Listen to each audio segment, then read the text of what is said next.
Hi! In front of me is CUBOT X19 S, and today I would like to show you how you can connect it through Bluetooth. Start by opening settings and clicking on connected devices. Now just pair new device and wait for available ones to show up. When they do, tap on the one that you want to connect to and select pair. Then wait for the other device to accept your connection request, and as you can see, my devices were successfully connected.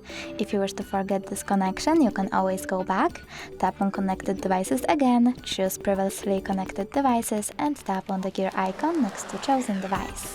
From here, tap on forget, then forget device. Thanks so much for watching. If you enjoyed this video, don't forget to leave a like, comment and subscribe. Bye!